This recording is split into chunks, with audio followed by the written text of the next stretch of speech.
fooling around, are you? Just right to it. How do I feel about saying goodbye? I have incredibly mixed emotions, which I'm sure is the most cliched thing I could say at this point, but it's true. After 5 years, I am definitely ready to move on from Ted. I have been through a lot with him, and I love him to death, but he's exhausting. I'm happy to say goodbye to Michael's hair.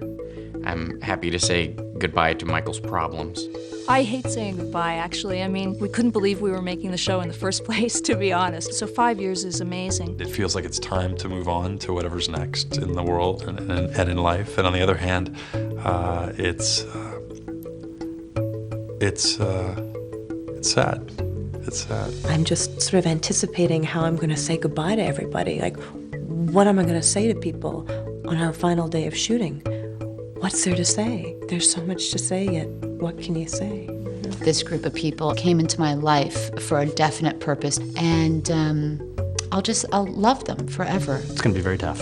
I'm getting speechless about it. I want to enjoy every minute now. I'm thrilled that I got to be part of it before it goes away. I wish we could stay. It'll be fine for me eventually. Anything that has genuine impact should have a definite shelf life and shouldn't drag on and get watered down. I'm glad we're going out when we all still love it and can feel good about it. We've all worked really hard, and I'm ready. I'm ready to go.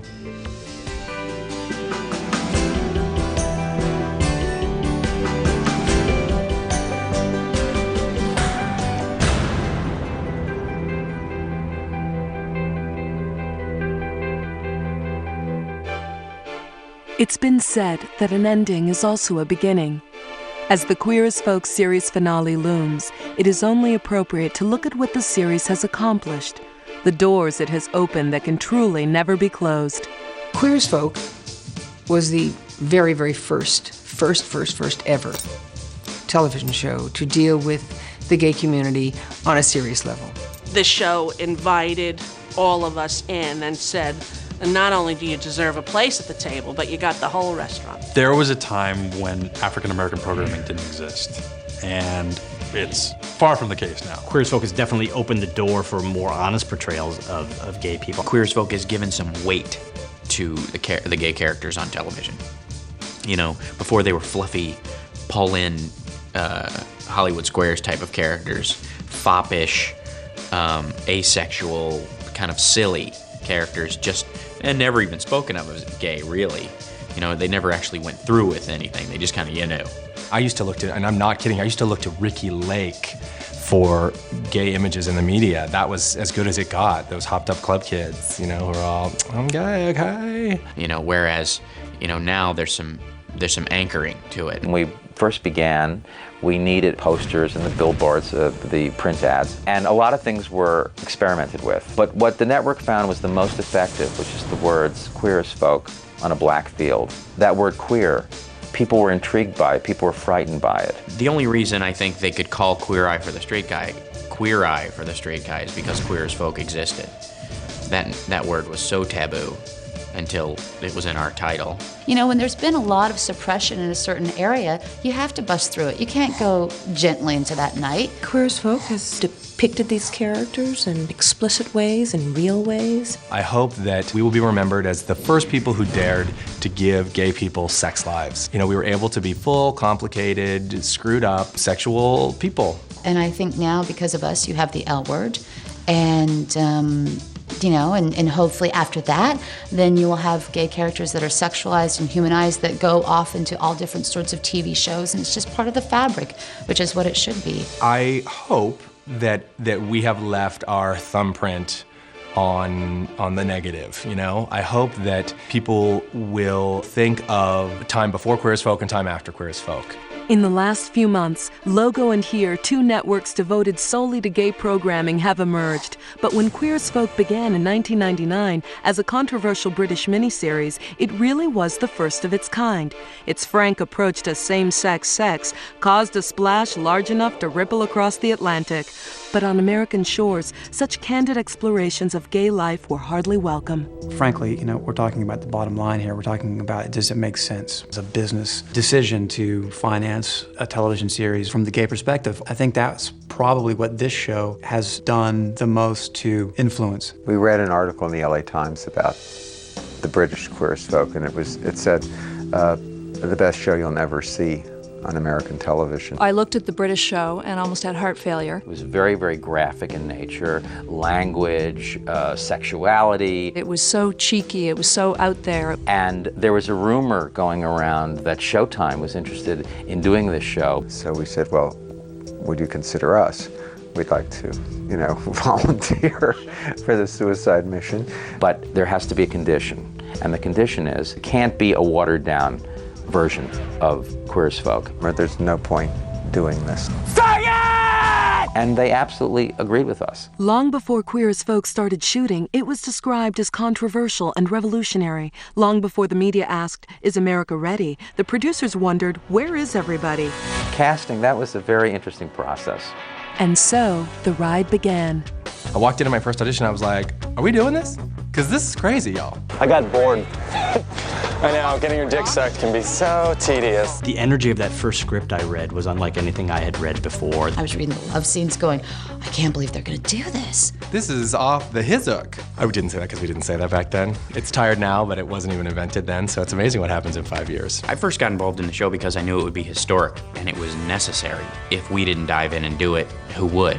Peter Page had been asked to audition for the part of Ted, and all his friends said, oh no, you don't want to play that part. I wish I had a friend who had said that to me. No. Scott was not our physical image of Ted, but he just had a quality that was absolutely right. The next person to walk in was Peter Page. Peter came in for the part of Ted, and the minute he opened his mouth... Magic doesn't happen by magic, We said, no, this isn't right, but you would be perfect for Emma. Easy, boys, there's more than enough for me to go around for everyone. So everything was sort of coming together, but finding Brian and Justin proved to be very difficult. People were very afraid of these characters. Play gay in Hollywood? Now, why would I want to do that? They knew they could suffer as actors for doing this, and a lot of the agencies wouldn't send us people. Then I think it pushed the beginning of production back several months. Linda would say to us, you're seeing 3 people today. And I'd say, 3 people? That's all? Well, you were supposed to see 20, but they all canceled. Amidst the setbacks, one person so firmly believed in the series, she paid for her own trip to audition in Toronto. Sharon Gless arrived just in time to galvanize low spirits. When I read the script, I went, oh, all right. I went into the producers and said, are you going to shoot this? They said every frame. I said, I want to be in on this one. And she said, fuck everyone who doesn't want to be a part of it, and they'll be really sorry.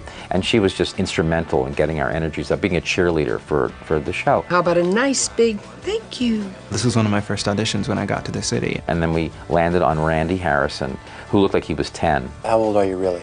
20, 19, 18. Well, what is this, a missile launch? 17. I had a lot of reactions to it, but I definitely thought, wow. He scared us all, because maybe he's too young. How's it going? But he should scare us a little bit. I just saw the face of God. His name is Brian Kinney. Gil Harold reads the scene, and afterwards he lit up a cigarette. He was so Brian-esque. I was just blown away. I had faith in him from the beginning, and I knew that he could do it. The examination of sex, drugs, deviant behavior, all those things were interesting to me because of their potentially, transformative power. They were incredibly brave, incredibly courageous. You guys got balls. You need another half of them. I'm in awe of all of them. The show finally debuted in December of 1999 to a firestorm of criticism. It's going to make an impact. And with no apologies. Queer as Folk is a go.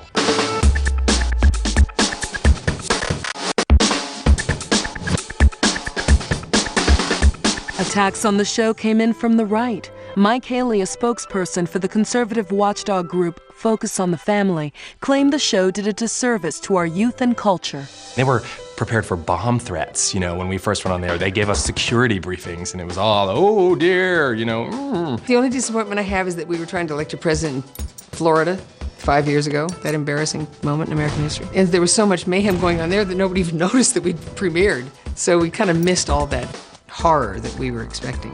Surprisingly, criticism also came from within the gay community. The one misconception about the show that's really annoyed me, and it probably is my fault, is that it's all about sex, considering my character said it in the very first episode. The thing you need to know is, it's all about sex. We were showing characters, gay characters, who were not portrayed as they'd ever been portrayed before. And some people are offended, oh, it's too sexual, it's too sexual.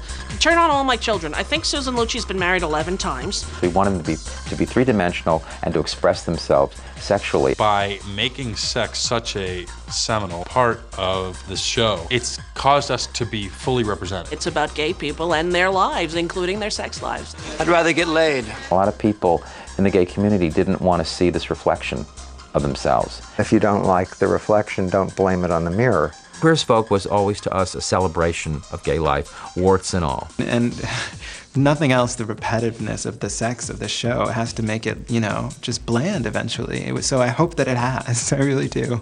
I think that's something significant. It matured over time to the extent that people didn't want to identify with drugs and sex as a part of our culture, which it is, and they are. It started to represent relationships a lot more and family a lot more. People showed up to see something sort of titillating and something they hadn't seen before, and oh, I hear there's hot guys on there getting naked, But they stayed because of the relationships. They came for the queer, but they stayed for the folk. If you think it's all about promiscuity and sex, then you're only paying attention to about 20% of the storylines. And that's annoying. If you don't like the character, it's a stereotype. If you do like the character, it's an archetype.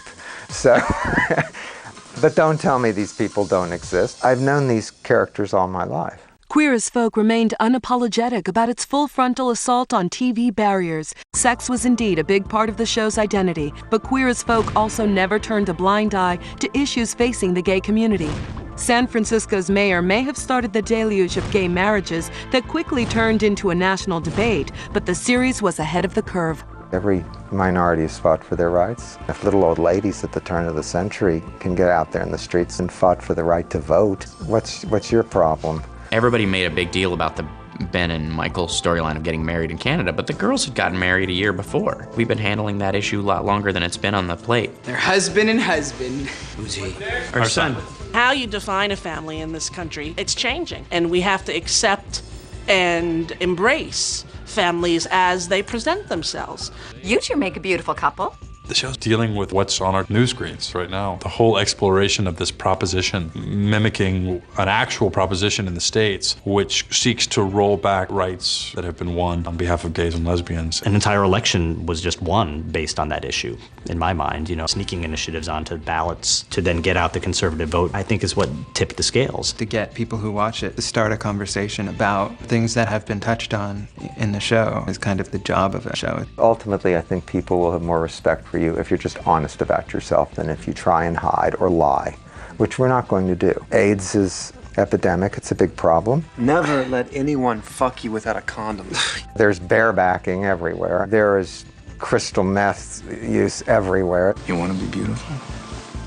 The crystal meth stuff and the final episode of that year for me was tough, and so I'll always remember working on that. I just am watching my entire peer group get, absolutely destroyed by this drug, and so I'm really, really glad that we wandered into that maze. Scott and I, who are, very, very close friends, could barely look at each other some days, and it was really difficult to be around this person that you loved so much who was treating you like shit for, 14 hours a day. You'll always be a piece of trash from Hazelhurst, Mississippi. But at least I am not a tweaked out, fucked out Crystal Queen. Get the fuck out! One of the more interesting moments for us in terms of the types of stories that we tell and the reactions we get to them was when the character of Michael starts seeing Ben, who's HIV positive. I'd say he's perfect except for one thing. He's positive. And his mother, Debbie, who is not judgmental, unconditionally loving in that scene, she said, okay, you always wanted a normal mother? Okay, you got one. I don't want you dating that guy. I don't care what you want! And people went nuts over this. Well, that's all politics. What we did was just create a story about human nature. So it was interesting to do that through the most accepting person on the show. For the first time in my life, I wish my son wasn't gay.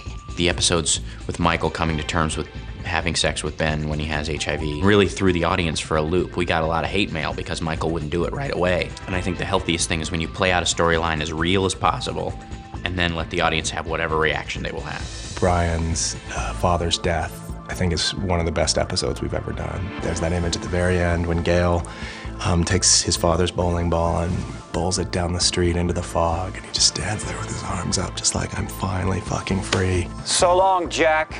It's just a masterpiece of acting and directing. Gail told me to say something nice. There you have it, Gail Harold. Sharon and Jack, the scene in Debbie's house where she tells him to fuck off, basically. You used me! And you used me. I think you better leave. And don't bother coming back until you say you're sorry. Don't you worry, because I'm never coming back. You want an apology? Here's my apology. Fuck you, little brother. Fuck you. It was so simple and straightforward and heavy, like really heavy, without any lights, no music, no drugs, no sex. It was a horrible, painful scene, but it was wonderful to play. It's one of the most powerful things I've seen on the show. I like getting down and dirty. What the hell is that supposed to mean? My favorite single scene is the scene where... I wish we could do it right now. Why not? Emmett and George sneak into the bathroom in the airplane and for a little mile-high rendezvous. And George has a heart attack and dies. You all right, George? George? I really love it because it starts off sort of romantic, and then it turns kind of naughty and sexy, and then it turns kind of funny, and then it just turns horrifying and heartbreaking. Somebody help us, please! I think it's the kind of thing you'll never, ever see anywhere else. It's sort of uniquely Queer as Folk. Fags deserve to die! Fuck you! I think it's interesting that we're going off the air now that all these issues are out there, and it's like, okay, government, people, figure it out. Whether inspiring dissent or applause, the show has always provoked fervent reactions, but the voices of its fans have remained the loudest, echoed on dozens of websites, at international conventions, and in many moving letters. We did a show for a gay audience, but everyone was shocked, including us, that this huge, great gobs of straight audience was coming to us and watching the show. We get a lot of mail from straight women who love the show, who speak about the fact that it was never part of their lives before, and how accepting and happy they are that they have a new perspective. When you go out with these kids and we do these premieres and public appearances for them, the people go bonkers.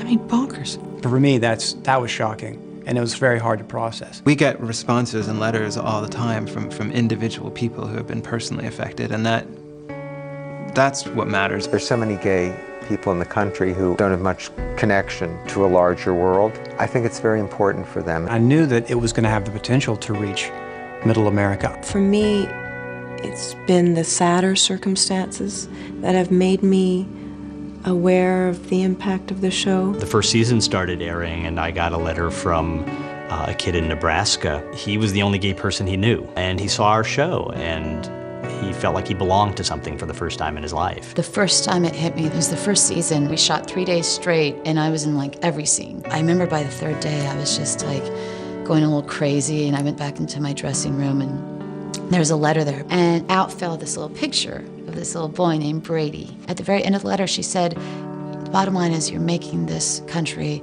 a better place for my child, and I thank you for that. And it just stopped me. And I just let go of all the things that were going wrong that day, and I thought, oh God, I'm doing something good here. The National Mental Health Association reports that lesbian, gay, bisexual, and transgendered youth are 3 times more likely to attempt suicide than their heterosexual peers. Much of that has to do with feeling unaccepted and alone. Many people have seen Queer as Folk as a beacon of light, a representation of a part of themselves on an otherwise bare landscape. I'm proud of you, Justin. Proud of you too, Mom. The character of Justin had an extraordinary impact on young gay people in America. I'm doing what I have to do for me. Justin gave them strength to come out to their friends and their parents, and you know, it affects a lot of people. It really did. One boy came up and asked if I would hold him. I said, sure. And I gave him a hug, and he started sobbing. And he sobbed, and he sobbed, and he sobbed. And I just said, I'm just going to hold him till this stops. There was a lot of people there. And all I could think of was the damage that's been done to this boy. That he relates so much to Debbie. and so much wants this love. There was a woman in Alaska who donated money to charity on behalf of every single one of us. And she said, I want to donate $1,000 to each of the cast members' favorite charity. And she said, because of you and watching the show, I now have a relationship with my son that I didn't have for 10 years. It's been an important bonding tool for their relationship, and she has such, affection for us and for the characters. It blows me away. One thing that will stay with me forever about working on this show, the faces of the 15-year-old boys who stop me on the street and say, "You're my hero," And I don't think I'm anybody's hero, but to be part of something that means so much to so many people, that would have meant so much to me, that's what I'll take to my deathbed. People are having to deal with us. They're having to talk about us. It's caused us not to be the love that dare not speak its name.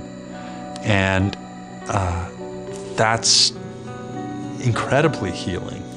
Incredibly healing.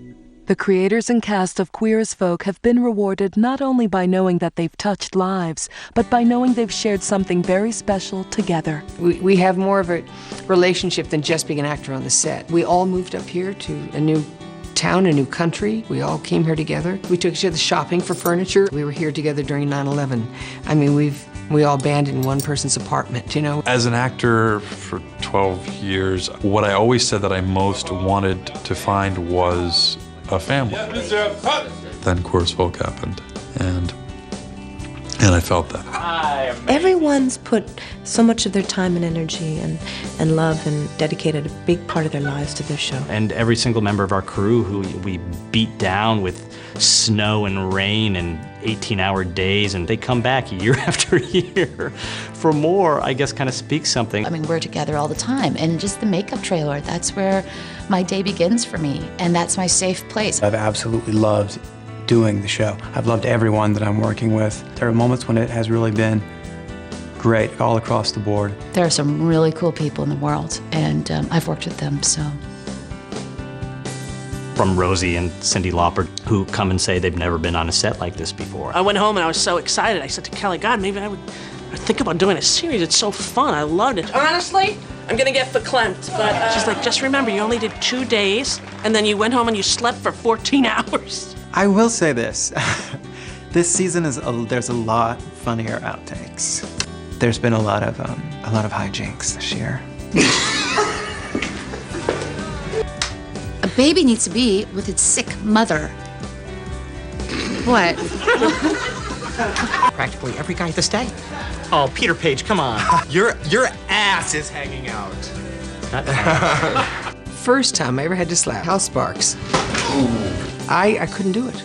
I absolutely couldn't do it. Hal had to teach me how to do it. He said, "You're such a wuss. Come on, haul off and hit me. I can take it." And now I've sort of gotten into it. I mean, now we do gag reels of me, bam, bam, bam. Just smack me. Good. Okay, all right. Have you ever seen a scene so fucked up in all your life? No. It was so beautifully written, too. The periods where we are a little looser are just as important as the periods where we're deeply focused on what we're doing. We're all just like silly and strange, and we get together and we, have poker parties over at Sharon's house. I started a monthly cast poker party this year. Oh, and we're gonna try and sort of keep it going. Not every month, we're gonna try and keep it going. We've been through something really incredible together. We are bound together forever, I think, in our own minds, our own lives, and in other people's as well. And I'm grateful for that. Sweat makes a great cement. Well, these kids and I have sweated together for 5 years, and I believe that we will stay in touch. They are my family now. 3 little words, Queer as Folk. Who knew that an old English expression originally meaning there's nothing stranger than people would come to mean so much more? That means 5 years of a glorious run with fabulous actors. That's what Queer as Folk means to me. Now I think it means to me that we're all the same when you get down underneath it. And it's so foolish that we're all battling each other so often over things like sexual orientation or religion or what have you. And since God is love and God doesn't make mistakes, then you must be exactly the way he wants you to be. And that goes for every person and every faggot. I've learned what people go through on a very serious level, being on the other end of prejudice and how much that can hurt. I will never understand what it's truly like to be a gay person. And I feel privileged that I've kind of been allowed into this world. I can't tell you how proud I am to have been a part of this show. I came out publicly while on this show. And, you know, in large part as a result of playing Ben and telling the stories that we were telling. There was no way I could stay in the closet professionally. There's no doubt it changed my life. I came in with the desire to actually make a difference. And I hope that I have. I don't think that I could ever look back and not take pride in the amount of work that was accomplished. Having a show is like having the biggest toy in the world. It's a great joy. I wouldn't trade in this experience for anything, this 5 years living here. It's unbelievable. I savored every minute of it. I had to kind of lay so much bare to do this show that I feel a lot more open as a person now. It's made me a better heterosexual, and it's made me a better man, I think. I am much more confident about myself. This show's been all about being who you are, being proud of your sexuality. I'm so much more comfortable with myself. I think the thing that the show has given me more than any other is it has allowed me to move through the world as a person who feels he belongs.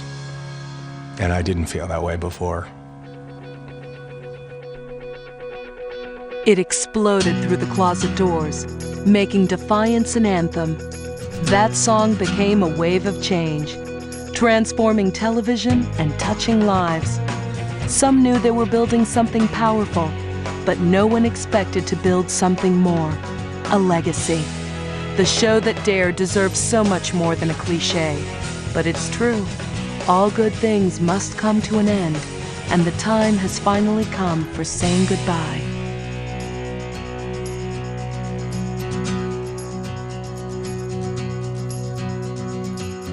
Well, Queer as Folk, I guess this is it. Well, what can I say? I'm getting all nervous and shaky. Speechless. Thanks, Queer as Folk, for 5 great years. We'll miss you. Goodbye, Queer as Folk. Goodbye, cast and crew and Showtime. We'll miss you. Get to keep my clothes on now for a while, and the world will be happier for it. Goodbye, Queer as Folk. Bye. Don't go far. Okay, go. Goodbye, Queer as Folk. Goodbye, Queer as Folk. You've been very naughty. You've changed my life forever. To all the fans. Without you, there's no us. Who have given us such incredible support. It's been a great, great ride. It's been the ride of a lifetime. I couldn't be more grateful. Thank you. Thank you. Thank you. Thank you. Farewell. Just go. I had a good time. It's come full circle for me. Thanks for making me believe again in people. So I love you all, and I thank you for everything, and thank you.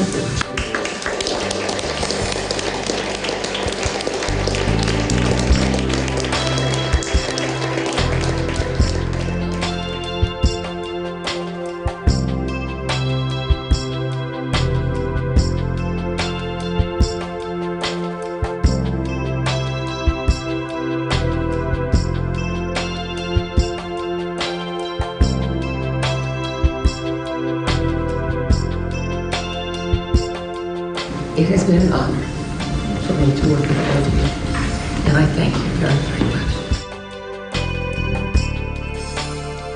much. It sucks that it's over. There you go.